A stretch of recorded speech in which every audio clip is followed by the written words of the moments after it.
And sometimes I get a really nasty person with a horrible, stupid question from, like, CNN because they're just so horrible and so fake. Then I'll hit the reporter back just modestly hard. And the next thing, President hits reporter, it's terrible, freedom of the press. That was President Trump today blasting fake news, saying the media will not report his successes. The president saying he does have to use social media accounts to get the message to the people because he's saying the media won't do his job. That's the president's argument. Let's take it up with European Parliament member Nigel Farage. Nigel, it's great to see you. The issue is that anything the president says is an official statement, and sometimes his tweets really rankle a lot of people, Nigel.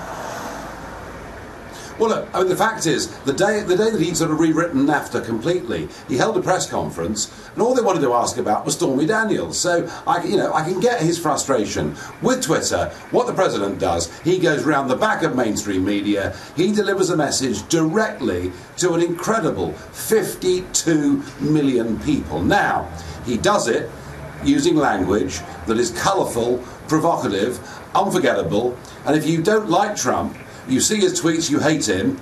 If you do like Trump, you love every moment of it. Yeah, but boy, he is the absolute master at this. And he can be insulting and offensive, right? He has been insulting and offensive. But to your point, there has been a lot of Trump economic victories, a record 7.1 million job openings. That's an all-time high, Nigel. Another great sign for the economy. More job openings than eligible workers. Even the Washington Post says it's a good time to ask for a raise, all because of Trump.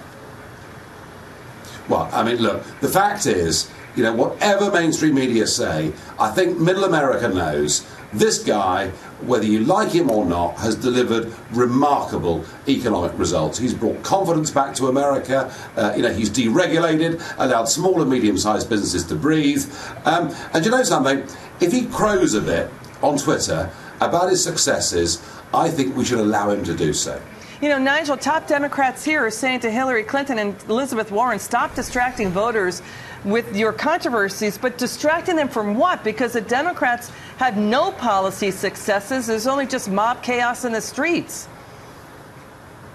Oh, I think the more the Democrats focus on issues and tie themselves up in knots over, whether it's transgender toilets or whatever else it is, let them get into a lather, let them upset themselves about social issues, and let Donald Trump get on delivering a better life for ordinary Americans. He's doing it. I know the figures are tight for those midterms coming up on the 6th of November. But, I look at Trump's approval ratings and I compare that to where I am right now. Emmanuel Macron, Mrs. Merkel, Mrs. May, and Trump's approval ratings are like 20 points ahead of the people here. He's doing a great job. The fact the New York Times and CNN will never credit him with that increasingly doesn't really matter. The only word of warning I would have is that social media, Twitter, Facebook, all the rest of it, didn't just give us Trump. It gave us Brexit. It gave us also the Italian political revolution. And the worry now is that a handful of social media companies are now beginning to censor conservative opinion, and that gives me cause for concern. Nigel Farage, we love having you on, sir. Come back soon.